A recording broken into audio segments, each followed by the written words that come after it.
Boa noite, pessoal. Boa noite a todos e a todas. Sejam bem-vindos a mais uma live aqui na Micro FMG. E a nossa live hoje é sobre a pandemia e os efeitos na educação pública.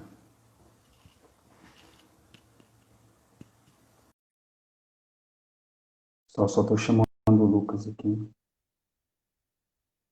Pessoal, e hoje a live é com o Lucas, professor da Rede Estadual de Educação e mestre em filosofia. Ele ministra as disciplinas de inteligência emocional e filosofia e é uma pessoa maravilhosa.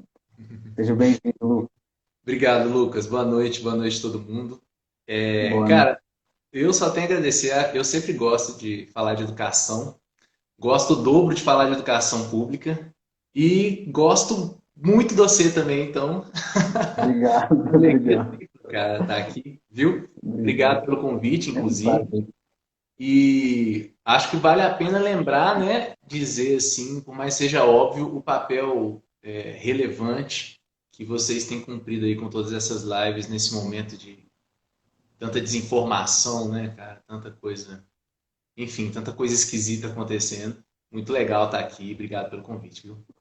A gente que agradece, Lucas. Eu acho que toda a equipe está muito satisfeita que você está aqui com a gente falando de educação pública e é um contexto completamente diferente do que eu estou acostumado e eu acho que os demais da equipe também. Eu acho que vai ser muito bom.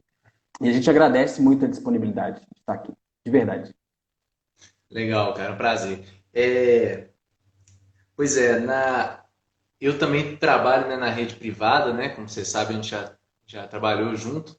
E é discrepante, cara, é absurdo, muitas vezes, o tanto que são realidades completamente diferentes.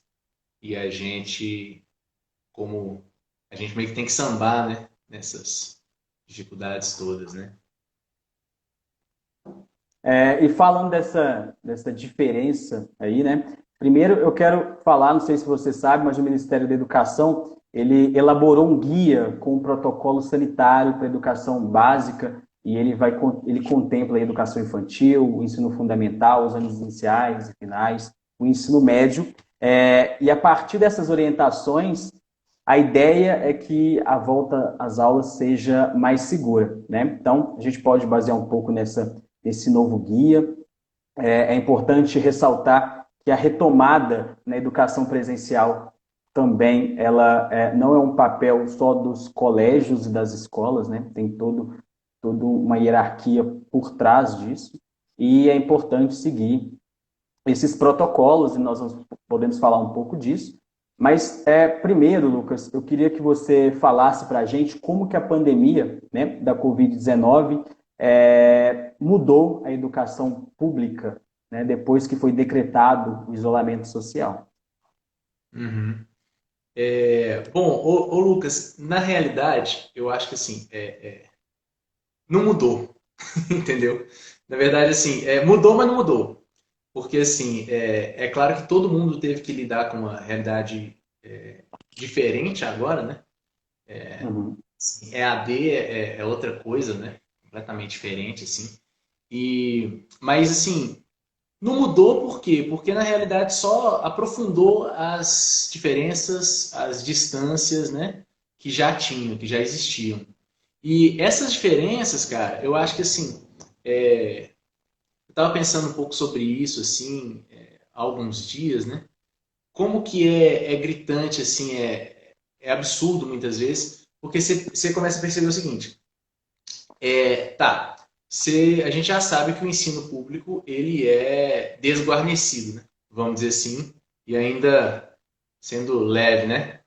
Uhum. Mas o que acontece, cara, é que em geral, e especialmente assim na minha experiência também, na minha escola, acontece que muitas vezes o contexto de vulnerabilidade social ele já é agudo, né?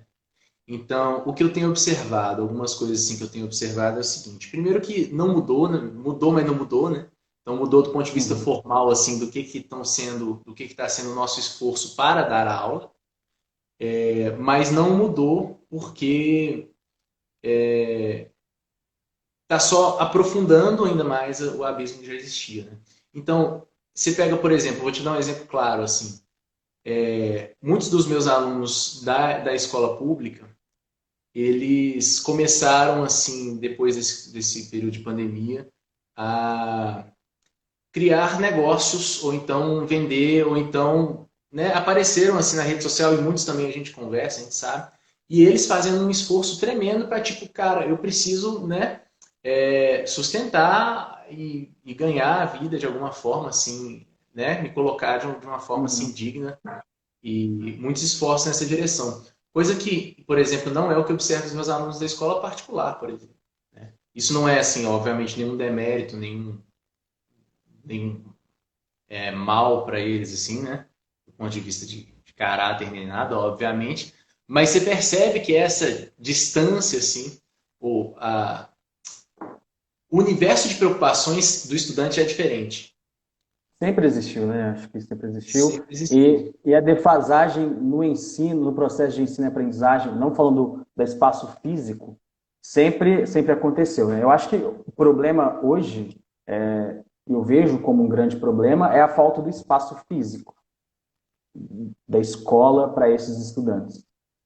Já era Eu difícil, eu imagino, já era difícil tê-los nesse espaço físico, né? Agora, trazê-los de volta, eu acho que vai ser um grande desafio. É.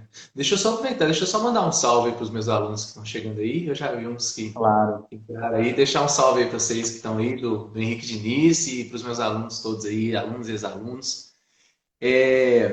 Ô, Lucas, então, nisso aí que você estava falando, do espaço físico, né? Isso é uma coisa que eu também senti, acho que todo mundo está sentindo, né? E essa realidade, assim, ela está mais agravada, assim, porque não é por falta da internet, assim, sabe?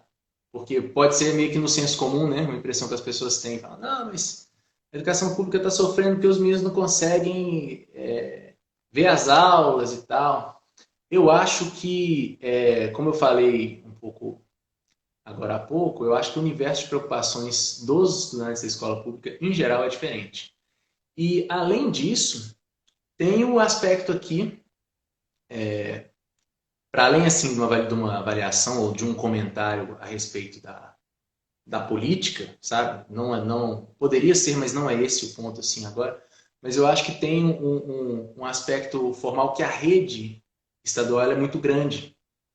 Então são realidades muito diversas. Isso eu falo assim, a partir de outras de percepções que eu tenho colhido com outros colegas professores, né, que estão em outras escolas. Então, por mais que tenha sido elaborado um plano formalmente, sabe? Ele está bem estruturado, né? Não está mal estruturado assim, do ponto de vista Uhum. formal, ele ok, tá? Então é mais ou menos isso que tem para fazer, que dá para fazer, ok. Mas a realidade da rede, da gestão, eu acho que é complicada. É difícil porque é uma rede muito grande, são muitas realidades. E há muito E tempo é complicado, né, Lucas? é o quê? Desculpa.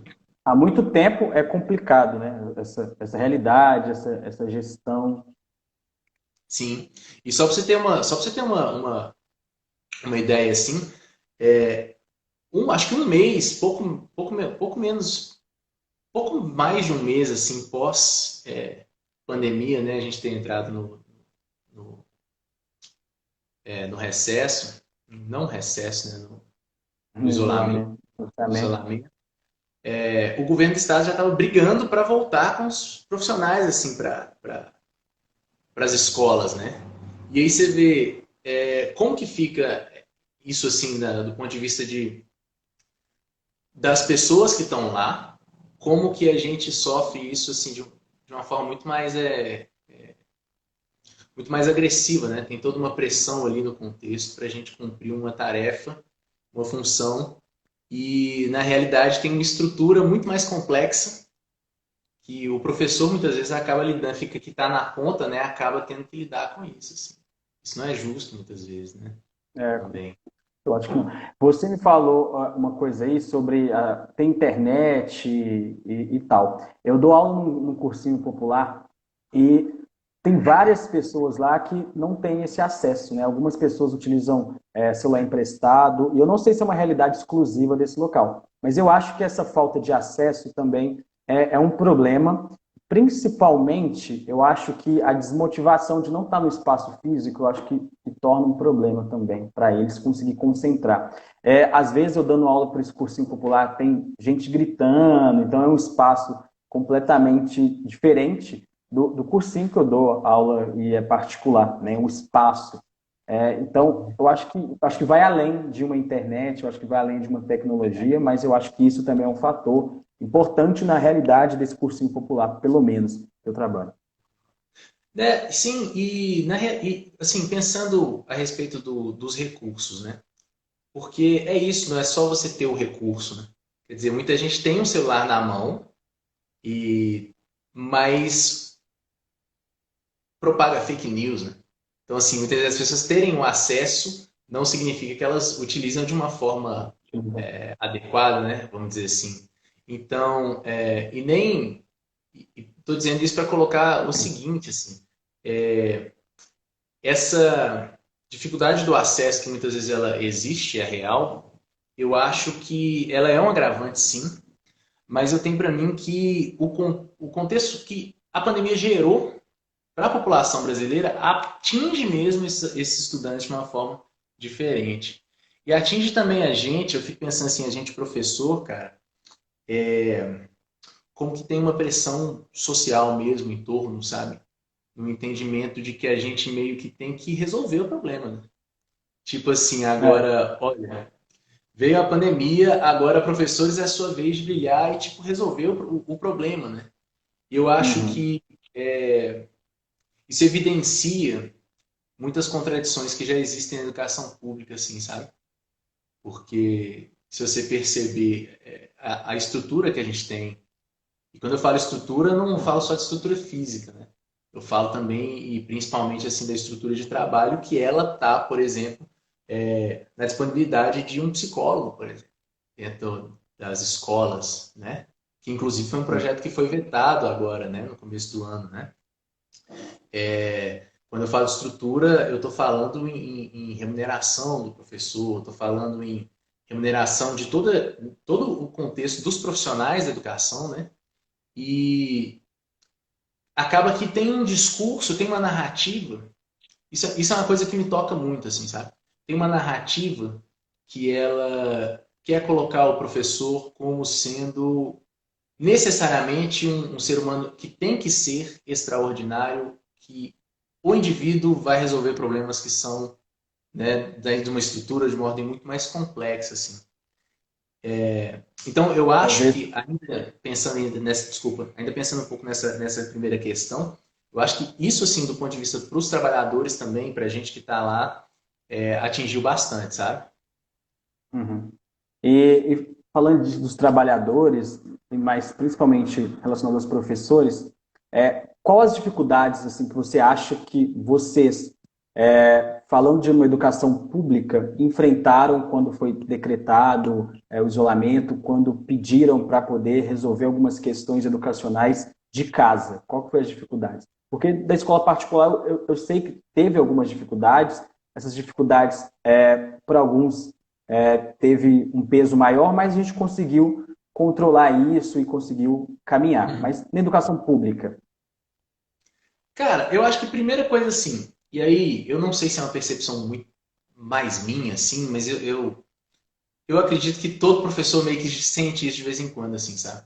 Eu sinto meio que uma violência simbólica com a gente muito forte. Por quê? Uhum.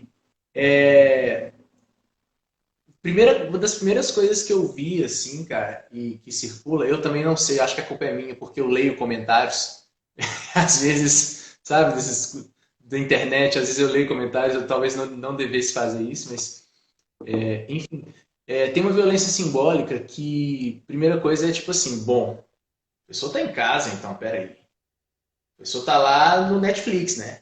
Então, assim, se não tem aula, se não tem lugar de trabalho, se não tem, né, o espaço físico ali, então o professor deve estar de boa lá na lagoa, não está fazendo nada, como se o trabalho do professor se resumisse só às horas-aula, né? Isso. Então, Teve o representante de algumas pessoas falou, né, que o professor não quer saber de trabalhar. é.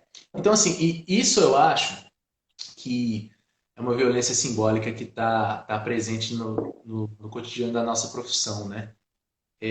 Assim, tem uma coisa, cara, que, falando de violência simbólica, tem uma coisa que me dá arrepio, assim, sabe? Especialmente depois que eu estou na rede pública como professor efetivo há 5 anos já, e acontece da escola que eu trabalho, muitos alunos são da periferia, né? Uhum. Então, o que acontece? É uma realidade, assim, pesada, das histórias, muitas vezes, uma realidade pesada do que a gente já vivenciou, assim, né? E aí, o que acontece? Eu tenho arrepio, cara, quando eu vejo esses filmes de professor, que um professor vai lá sozinho, ele chega num lugar assim, tá todo destruído, e aí o professor sozinho vai no filme e ele resolve todos os problemas e tal, sabe? Eu tenho arrepios, cara, porque isso constitui essa narrativa, na minha opinião, assim, constitui essa narrativa de que o professor precisa ser um ser humano extraordinário e que a gente não precisa pensar na estrutura, né? Porque, no final das contas, o nosso trabalho é exatamente esse trabalho de ser super-herói. Eu acho isso uma violência com a gente muito forte, E sabe? isso mostra e parece que a educação está nas costas do professor e pronto, né? Que o professor tem que carregar a educação assim, Sim. sozinho. Claro, nós temos um papel fundamental, mas a educação não é só nossa, né? Não é só das escolas, é uma coisa muito ampla. Eu acho que é uma pegada muito filosófica, eu acho, falar de educação num contexto amplo, assim. Eu acho que é de todo mundo, né? Então, mas acaba ficando para a gente. Sim, e eu acho que acaba ficando pra gente. Eu acho que é um movimento muito. É um movimento multifacetado, sabe?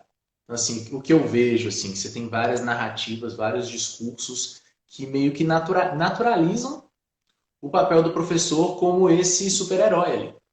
E aí, cara, assim, é um risco, quando eu falo isso, a gente corre um risco de ser mal interpretado para danar, né? Porque aí é como se fosse assim, pô, mas que isso, cara, você não vai ajudar os meninos e tal. Pô, lógico que ajuda. A gente faz cada coisa que ninguém precisa ficar aqui fazendo autopromoção, né? Mas a realidade é É. que a gente precisaria ter, eu acho, é, parar de romantizar essa posição do professor e olhar o professor, inclusive, como um ser humano, não como um super-herói, sabe? E Como um o que eu vejo profissional, eu muito acho. como profissional, né? E tem um filme em especial que eu tenho arrepios, cara. Odeio esse filme. É um filme. Pode fazer propaganda contra o filme aqui? É É, feio, pode, né? pode Não, mas fazer. eu não vou falar o nome do filme, não, que, sei lá, é feio. Mas tem um filme que é isso, assim. Um professor que o cara, tipo assim, a vida dele inteira está ali dedicada à profissão. E isso é muito bonito. E seria Uhum. ótimo se ele não tivesse uma vida pessoal em frangalhos, assim, sabe? E eu acho que esse filme compõe, com outros aspectos, outros fatores, essa narrativa, que eu acho que violenta a gente e que contribui, inclusive, para a manutenção do status quo na educação pública, porque o discurso vira esse, né? Uhum. A gente muitas vezes, como professor, a gente gosta de carregar essa farda aí, né? Tipo, da pessoa que individualmente pode muitas vezes mudar vidas e resolver um problema estrutural, né? E eu penso que não é bem assim.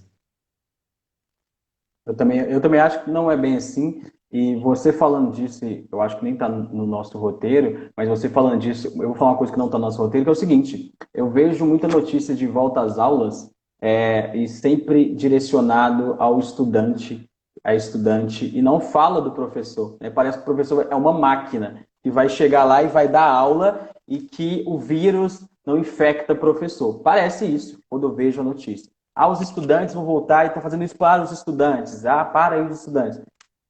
estão cagando pro professor. E não é isso, né? Não é só os estudantes que estão indo. Então, é um contexto que tem que trabalhar a saúde do professor. O professor ele tem uma vida pessoal, ele pode estar passando por problemas, ele pode ser grupo de risco. Então, tem várias coisas aí que envolvem a saúde do professor, que é tão importante quanto a saúde do estudante, porque nós não somos uma máquina, né? Eu não vou lá e fico dando aula sem parar. Se eu ficar 12 horas dando aula falando igual um robô, seria ótimo se eu conseguisse, mas eu vou morrer. Exatamente, cara. E é engraçado, é justamente essa é uma opinião comum na sociedade. Você ter pais de alunos, muitas vezes estudantes pensando dessa forma. E eu digo assim, não vou ficar apontando culpado, né? É só, tipo assim, acho que todos nós podemos contribuir de uma forma positiva para mover essa estrutura, se a gente tomar consciência disso, assim, né? Então, só o passo um, se você só entender que o professor, o trabalho dele não é só as horas-aula dele, porque ainda, né, tem a preparação, tem o estudo, tem a correção, tem todo um período assim que antecede o estar em sala. Só das pessoas compreenderem isso já é um passo adiante, assim. Uhum. E falando Mas desse trabalho do professor, Lucas, o cronograma na rede pública de educação está sendo seguido? bom, no meu caso, cara, como professor de filosofia, né? O que aconteceu no Estado, né? O Estado criou os PETs, né? O que os PETs são, eles são basicamente umas apostilas, né? E essas Uhum. apostilas elas já vêm ali com conteúdo que a gente deve. A orientação é que a gente trabalhe esse conteúdo com os meninos da forma que a gente conseguir acessar. No meu caso, eu criei um grupo no Facebook para conversar com os meninos. E aí teve professor que fez grupo no WhatsApp, teve professor que fez aula pelo Meet, enfim. E aí a orientação é que a gente trabalhasse a partir dos PETs, né? Só que, o que aconteceu? Eu já tinha um planejamento todo pronto para o ano. Inclusive porque na minha escola eu costumo trabalhar primeiro, segundo e terceiro ano. Trabalhava, né? Porque agora mudou. No caso de filosofia e Uhum. sociologia, a gente mudou, né? Então, assim, o meu cronograma já bagunçou. Acredito que o cronograma de outras disciplinas, sim. Porque não teve, não bateu o que eu tinha planejado e também os PETs em si. E aí eu penso que na minha disciplina, pelo que eu vi, assim, eu acho que tá muito desorganizado, assim. Então, por exemplo, você tem lá a epistemologia, né, que é teoria do conhecimento, e aí depois política, e aí sabe aquele prato de self-service, assim, que vem macarronada, torresmo, feijoada, estrogonofe, ficou meio assim. Então, não está cumprindo um cronograma, assim, né? Está cumprindo o cronograma que o Estado determinou, mas eu particularmente não penso que seja um bom cronograma para a minha disciplina, filosofia, né? Uhum. E os conteúdos? Consegue seguir, assim, abordar? Ou vai ser, tipo, pouquinho? Eu acho que a gente acaba lidando também, cara, com a desmotivação dos meninos, sabe? E Você aí, falando desse pet, né? é, Eu vi estudante vendendo as respostas do PET R$ 10. Eu achei, ó, para ser sincero, eu achei empreendedor quem fez, né? Eu achei interessante, fez rápido e vendeu por R$ 10. Eu acho que a gente não pode dar mole, mas quem copiou não está aprendendo. é. Pois é, cara, e assim, na realidade é um pouco do que a gente já esperava que iria acontecer, né? Porque EAD é uma cultura, né?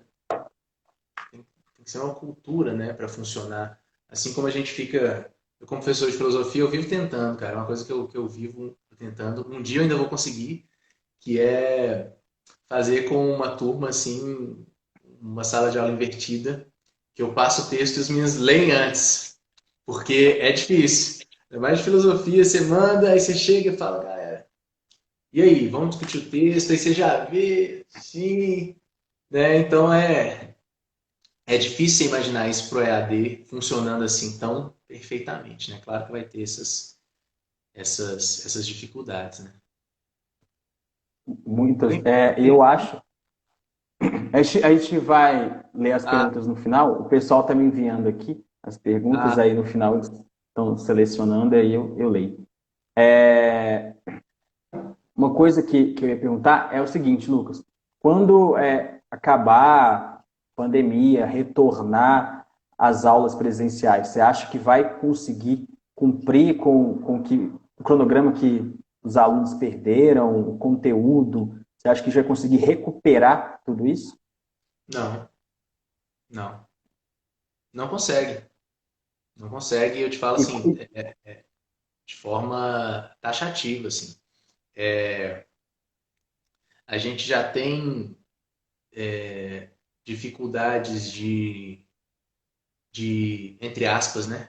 Nivelar, eu não gosto muito dessa expressão, a gente já tem uma dificuldade. Porque nivelar, é esquisito falar nivelar, porque toda pessoa é diferente, né? Uma sala de aula nunca está nivelada, você tem milhares de experiências lá, de vivências e tal. é, Mas, enfim, a gente já tem dificuldade para nivelar assim, o aprendizado no, no presencial, sabe? Porque são são realidades diferentes que os estudantes trazem na escola pública, né? E são níveis de aprendizado muito diferentes. Então, assim, são habilidades que elas chegam e muitas vezes elas estão muito díspares, né? Então, eu acredito, uhum. eu tenho, assim, clareza que não, sabe? E o que eu penso é como que a gente pode recuperar isso. Eu acho que é 2, 3 anos. Eu acho que uma geração de ensino médio já está perdida, sabe? Nesse processo, assim, E infelizmente. você acha que a gente não consegue nenhuma estratégia para tentar recuperar esse conteúdo, essa bagagem que eles estão perdendo? Você acha que a gente não tem nenhuma estratégia? Eu vi algumas pessoas falando de no próximo ano fazer 2 anos em um, e eu acho doido isso, porque tem escolas que não conseguem fazer um ano em um ano, né? Eu sempre acho que deveria ser um ano em dois em algumas escolas para que esses estudantes consigam capturar toda essa bagagem. Você acha que tem alguma estratégia ou você acha que game Cara, eu over? acho que assim, se a gente for pensar em termos de conteúdo, sabe? Tipo assim, se a gente for pensar em termos de conteúdo, né? Tipo assim, tem lá os tópicos do livro, tal, tal, tal. Se a gente vai conseguir ver todos os tópicos do livro, eu acho que não. Eu acho que a gente pode inventar estratégia a rodo para conseguir ver, pode, mas não Uhum. vai surtir aprendizagem, né? Não vai surtir aprendizado. E, porém, se a gente for direcionar a, a prática pedagógica, a prática docente para as habilidades que a gente pode observar, né? Que estão se fazendo importantes nesse momento, como por exemplo as habilidades socioemocionais, né, que eu tenho a oportunidade de trabalhar com isso também na outra escola. Então, sempre trago também para os meninos, né, um pouco disso também, inclusive porque tem uma interseção com a filosofia muito grande. Então, se for pensar do ponto de vista das habilidades assim essenciais, eu acho que a gente tem que pensar em termos de quais são as habilidades que vão deixar esse estudante mais autônomo para que ele tenha condições de cair na seara da vida, por assim dizer, sabe? Cair ali, né? Sair ali desse ensino médio, dessa formação, e aí ele batalhar. Talvez a gente pode pensar em termos de política pública, alguma coisa, mas eu não tenho ainda clareza do que possa ser, talvez supletivos ou talvez cursos populares, não sei. Mas eu acho que eu não tenho assim muita clareza do que pode vir a ser. Mas em termos de prática docente, então, eu acho que é pensar nas habilidades essenciais que vão assegurar essa autonomia, sabe? E em Uhum. termos de política pública, eu ainda não consigo pensar. Todo mundo pensando, né, junto agora. E para a galera do terceiro ano, assim, falando de Enem, deu ruim, né? Cara, desespero. Os meninos às vezes a gente conversa e eles estão passando um sufoco, uma tristeza. E aí, cara, a gente vai, o que que a gente faz, né? A gente vai tentando de novo individualmente, né, colaborar de alguma forma, porque acaba que a gente carrega isso também, né, com carinho também. Mas assim, infelizmente acho que para todo mundo tá essa incerteza. Eu vejo dos meus alunos também da escola privada, mas com certeza os estudantes da escola pública eles estão mais expostos a essa dificuldade. A não ser que tenha algum que esteja lá fazendo um preparatório, os preparatórios estão continuando, ou que ele tenha ali um contexto familiar que torne propício, né? Que torne propício ele continuar os estudos, né? Assim, de forma autônoma. Porque o incentivo familiar ele é crucial, né, cara? Então, assim, ele é Crucial. essencial. Lucas, você falou que você individualmente está fazendo algo para esses estudantes do terceiro ano, né? Então você falou individualmente. Você acha que boa parte dos professores estão fazendo isso, ou você acha que são poucos os professores que tentam ajudar esses estudantes do terceiro ano? Faz, cara, faz. A galera faz demais, assim. A gente trocando ideia com alguns colegas, assim, e só falta, muitas vezes, a gente ir na casa do menino e entregar em alguns momentos, assim, sabe? Claro que eu estou exagerando, né? Óbvio que eu estou exagerando, mas eu estou dizendo assim, tenta o WhatsApp e os meninos vão atrás, a gente vai atrás também. E acaba que é isso, cara. A gente também não abandona, né? Os meninos. É, mas eu acho que tem um momento no qual isso vai ficar insustentável, assim. Vai chegar um momento no qual isso vai ficar insustentável, assim. E se a gente não pensar em termos de política pública, sabe? O que eu acho que não deve acontecer, infelizmente, mas se a gente não pensar em termos de política pública, os meninos vão ficar, assim, à, à deriva, né? Dependendo desse esforço que a gente vai fazer mesmo. Autônomo, vamos dizer assim, né? Uhum. É bonito ouvir isso, né? Que você falou que muitos professores estão fazendo, mas você falou que falta só vocês ir até a casa desse estudante e levar as coisas. É bonito de ouvir, mas eu acho que tem que falar aqui que a gente não deve romantizar essas atitudes do professor, né? De estampar revista, professor atravessa a Lagoa da Pampulha nadando para entregar para casa para o estudante. A gente não deve romantizar a precarização do ensino, né, e principalmente educação pública. É bonito assim na teoria, mas eu acho que é importante falar, senão a galera vai achar professor super-herói, atravessou o vulcão para levar o negócio, mas não é assim. Isso é uma precarização do ensino, é coisa séria, né? E o professor não deveria fazer isso. Exatamente. Porque é isso, né? Olha só, a gente por trás dessa glamorização do professor herói tá sendo obscurecido, né? O problema real. Qual que é o problema real? A falta de investimento, a falta de valorização do professor, são as desigualdades econômicas e sociais do Brasil, por exemplo. Falar de educação no Brasil e não falar de desigualdade social não tem como, né? É como você falar de futebol e não falar, né? Não falar da bola. Então, como assim, né? Então, essa história do professor herói, ela obscurece o problema real. E o problema que está por trás disso é que muitos estudantes que estão na graduação, muitas vezes, eles compram essa ideia e a sociedade compra essa ideia e na ponta ali os professores não acabam pensando que a função é essa mesmo, né? Então é normal. Se eu estou aqui, então eu tenho que fazer esse tipo de coisa. Então, na realidade, não, né?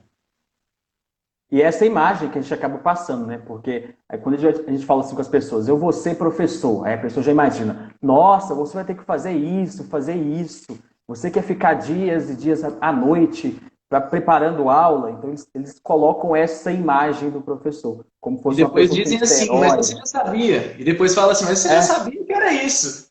Então, assim, e aí vira aquela confusão que dá.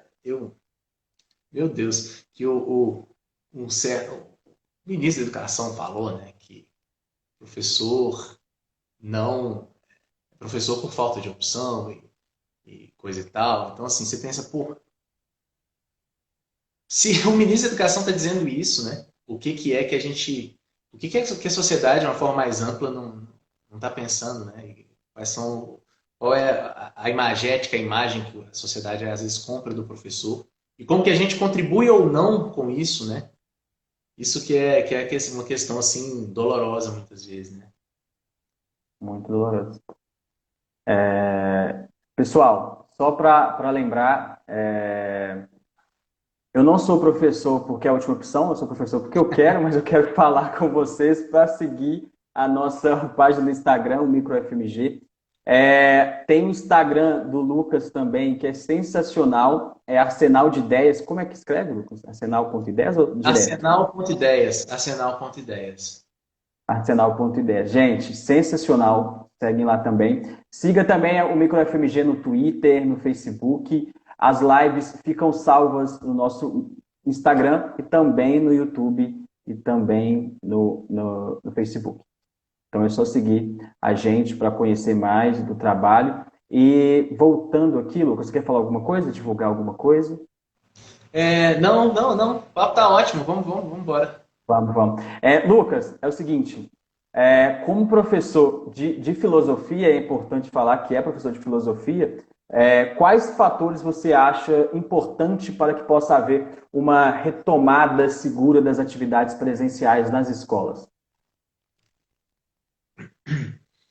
Ó, você fala do ponto de vista de protocolo, assim, dos protocolos É, adequados. de modo geral.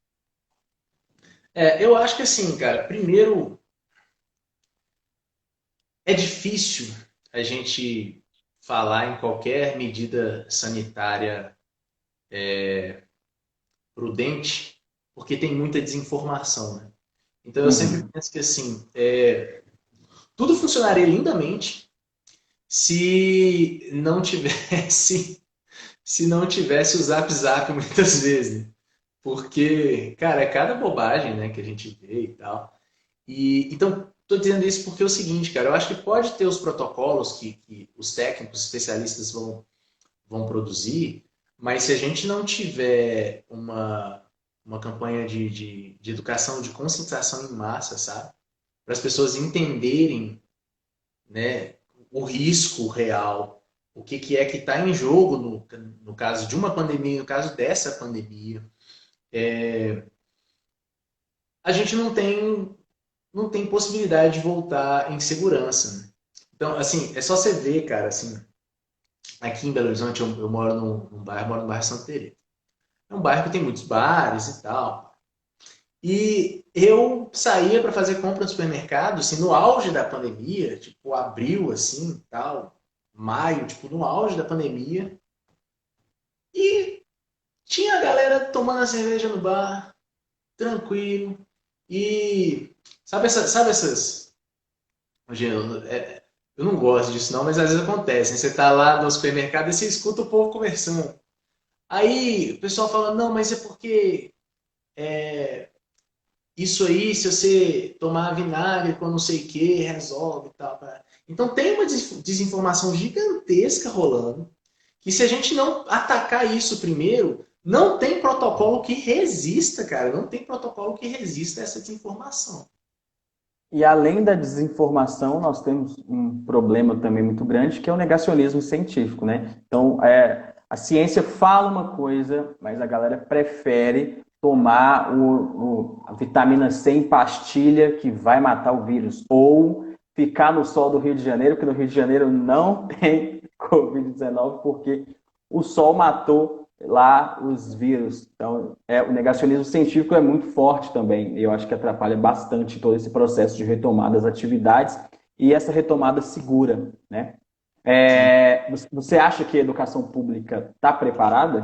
e quando eu falo educação pública, eu falo de toda a equipe, eu falo de todos os funcionários que estão envolvidos no processo?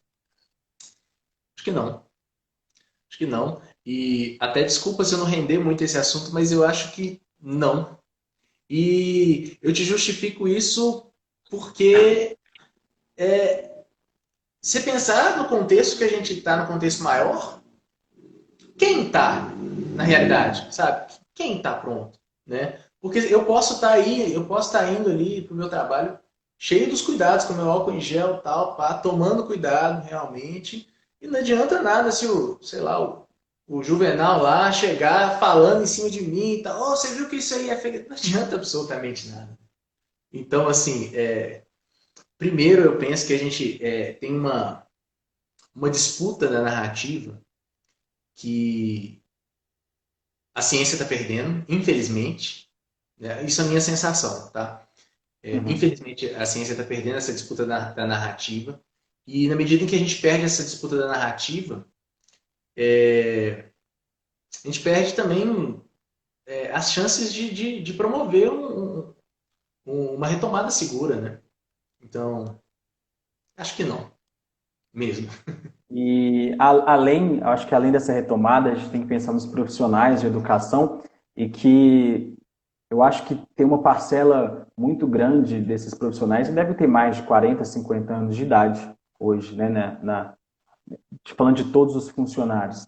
Sim, sim. E uma galera que se enquadra, então, nesse grupo de risco, que pode ter algumas doenças também secundárias, que pode afetar ainda mais quadros de Covid-19. Então, eu acho que a gente tem que pensar também nesses funcionários e também e não só no espaço físico do ambiente escolar, né? Apesar de ter É o que uma você falou grande agora há pouco. importância, eu acho que Não, é o que você falou agora há pouco, né? De como que só os alunos, mas não, tem os professores, tem os outros funcionários, né? tem todo mundo, tem toda uma equipe. Alguns candidatos aqui de Belo Horizonte, eles estão fazendo algumas propostas, né, para retomada no próximo ano. E alguns deles falam de ampliar a carga horária, excluir o recreio, dividir as salas de aula. Você acha que essas estratégias são positivas? Eu acho que é importante pensar em estratégias, né? Mas você acha que essas estratégias de ampliar uma carga horária é positivo? Você acha que vai dar certo? Eu acho que elas são pensadas em torno daquela narrativa maior do que é o professor no contexto de educação, sabe? Então, assim, cara, imagina o seguinte: 2 horas de estudo por dia de qualidade valem mais do que 5, 10 horas, né? Uhum. Então, o que a gente tem, eu acredito, é o seguinte: na esfera da política, assim, na esfera nesse contexto político, assim, o que a gente tem é os políticos querendo traduzir para a sociedade, entregar para a sociedade propostas conformes, ou seja, de acordo com as expectativas que a sociedade já tem da educação, do papel do professor e tudo mais, né? Então, quer dizer, vai aumentar a carga horária, mas aí o professor vai receber mais? Não, não vai. Então, assim, que de novo volta, né? Supostamente a gente está aqui na pandemia, a gente está vendo Netflix, né? Não tem ninguém trabalhando, assim. Então, volta de novo esse discurso que ele se baseia, ele gira em torno dessa narrativa maior do que é o professor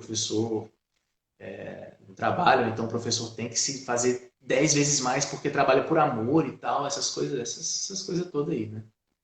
E volta naquilo que a gente estava falando, né? Tá falando de educação, tá falando de escola, mas deixa de lado o professor, né? O Exato. sujeito professor fica excluído.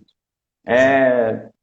Lucas, tá sensacional, mas eu estou vendo aqui que já deve estar quase Tá no na hora. final. O Instagram, ele fecha se a gente passar desse Tá horário, na hora, mas eu verdade. só vou para as perguntas, algumas perguntas que eles me enviaram aqui, para Uhum. a gente falar sobre essas perguntas. Deixa eu abrir aqui.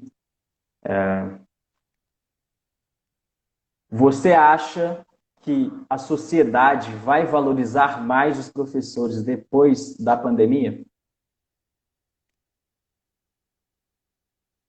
Eu acho que está tudo em aberto, né? Sempre. Eu espero que sim. Espero que sim. Eu acho que está tudo em aberto, porque assim, a vida é tipo isso, né? Eu brinco com os meninos de vez em quando que a vida é inédita. Quer dizer, tudo isso que aconteceu nunca aconteceu antes, então o momento seguinte sempre pode ser uma coisa que ninguém espera. Pode ser quem esperava a pandemia, né? Eu acho que está em aberto, mas eu acho que tem a tendência maior de que não. De Justamente não por valorizar? não valorizar. Eu acho que tem uma tendência maior de não valorizar o professor. Por quê? Porque eu acho que tem a tendência maior de virar, toma seu troféu, muito bom, mas você não fez mais sua obrigação, então agora volta tudo como era, entendeu? Por quê? Porque justamente eu penso que essa narrativa maior sobre o professor, sobre educação pública, enquanto ela for predominante, é como se a gente mudasse os atores, mas não mudasse o palco, entende? Então eu penso que a tendência Muito é que filósofo, Lucas. Já achei muito filósofo. No... sim, mas então eu penso que tem essa tendência para que não. Mas, pô, sempre pode acontecer diferente, né? Eu espero que sim, eu luto para que sim, mas eu acho que a tendência ainda é um caminho árduo até chegar nisso, sabe? Eu também espero que sim, né? Eu acredito que a valorização do espaço escolar, eu acho que ela vai acontecer mais significativamente do que do profissional professor. Uhum.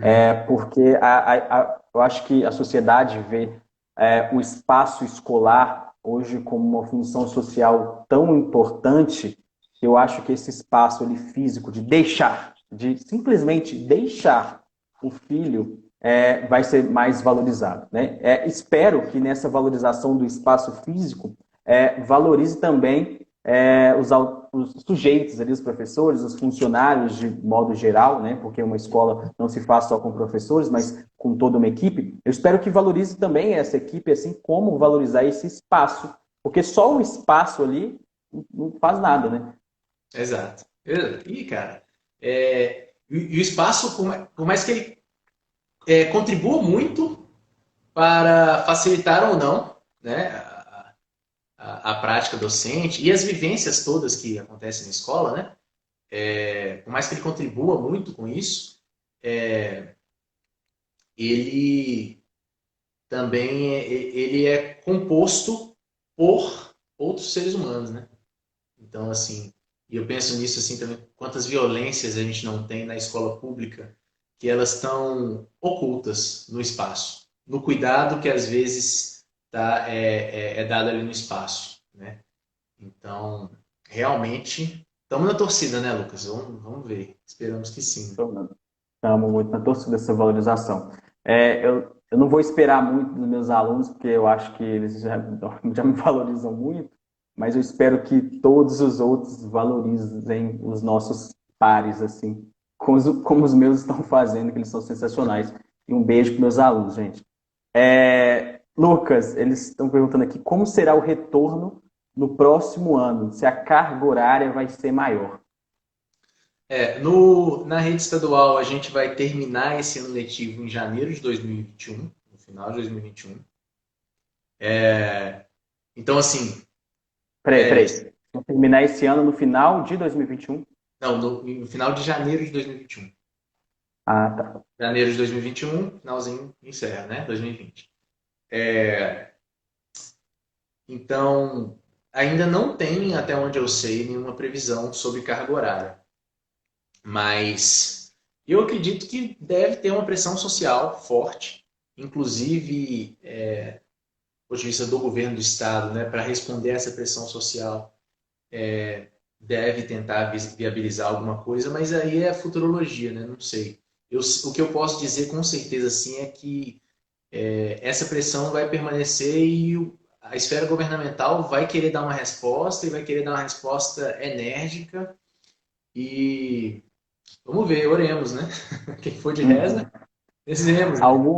Alguns lugares aqui do Brasil está na tentativa, né, dessa volta às aulas antes de alguns outros lugares, né? O Rio de Janeiro é um exemplo, parece que foi ontem ou hoje que foi o primeiro dia letivo nesse contexto pandêmico e 5% dos estudantes só que apareceram lá.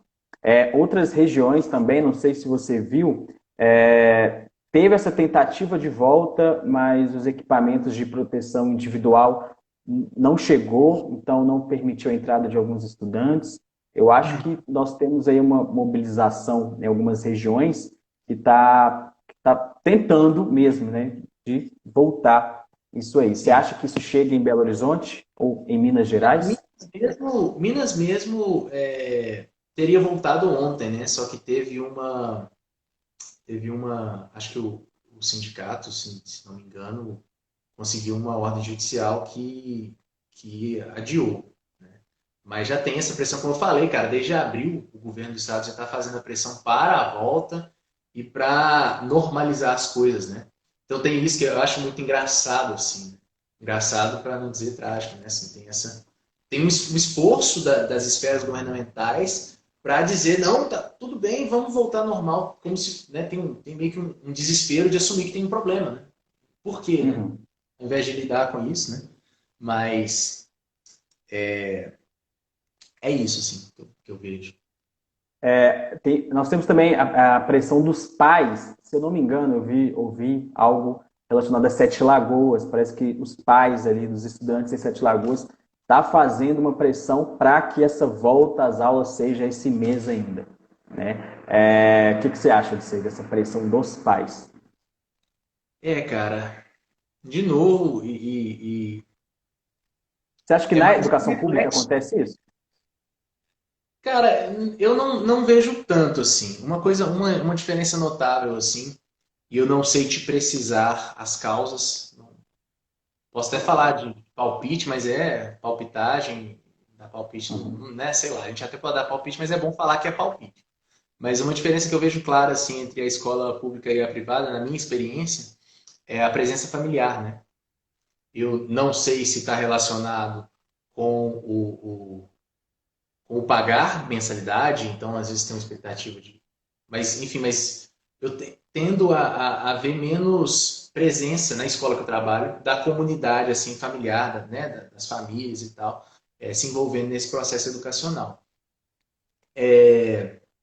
Então, na minha escola especificamente, eu não saberia te precisar. Mas eu acho que na sociedade, eu acho que isso é algo que vai vingar também, sabe? Pelo menos essa contestação, essa preocupação, essa pressão, eu acho que vinga em alguma medida, sim. Legal, legal, legal, legal. Lucas, vamos para a última pergunta. Eu queria fazer mais umas 37, mas o nosso tempo aqui no Instagram não está contribuindo para a gente ficar 2 horas nessa live. Vamos aqui para a última. O que vocês pensam a respeito da discussão sobre volta às aulas presenciais? Acham que as escolas e o professorando teria condições de fazer isso agora? Ou ainda não é o melhor momento? Você quer? Fala você primeiro, cara. Eu tô falando Olha, demais. eu acho, né? Como essa pergunta foi muito boa, mas como biólogo principalmente, eu acho que essas discussões elas precisam acontecer sobre volta às aulas, porque se a gente discute isso, a gente pensa numa estrutura melhor para o estudante estudar, para o professor trabalhar. Eu acho que essa estrutura deveria ter sido pensada há muito tempo, né, de condições melhores de trabalho para o professor, de estudo. Mas eu acho que hoje, né, no cenário que nós vivemos, isso diante de qualquer tipo de instituição, eu acho que não é o momento de uma volta às aulas que seja segura, né? Tanto num contexto microbiológico, mas num contexto social também, eu acho que a gente não está preparado para voltar com segurança. Pode acontecer de voltar, alguns países teve essa volta e suspendeu essa volta depois que viu que não deu certo. Pode acontecer isso no Brasil, eu acredito que vai acontecer como em outros países que teve que suspender, porque eu acho que não é um momento mesmo para essa retomada. É difícil para a gente, né, para o brasileiro, usar máscara da forma correta, de higienizar a mão, de tá no banco e o pessoal não ficar colado na fila, nem usar a fila a gente está sabendo utilizar. Fala a gente, eu falo do Brasil inteiro. Eu acho, né, nesse contexto microbiológico, principalmente, que não está no momento, mas eu acho que essas discussões de volta às aulas é importante. E eu acho que deveria fazer uma consulta também com professores e também com a sociedade também, de modo geral. A gente tem um exemplo aí, ó, Rio de Janeiro tentou voltar, só 5% dos alunos apareceram. Então a gente vê que tem alguns pais aí que podem ter pensado de uma forma mais ética para esses, não sei se é ético, porque se falar ético para filosofia, acho que tem um viés diferente, mas eu não sei se da forma mais correta que esses pais fizeram, mas eu acho que eles tentaram, né? Ou eu não sei se é os alunos que desistiram. Então também fica no ar. Mas agora é com você.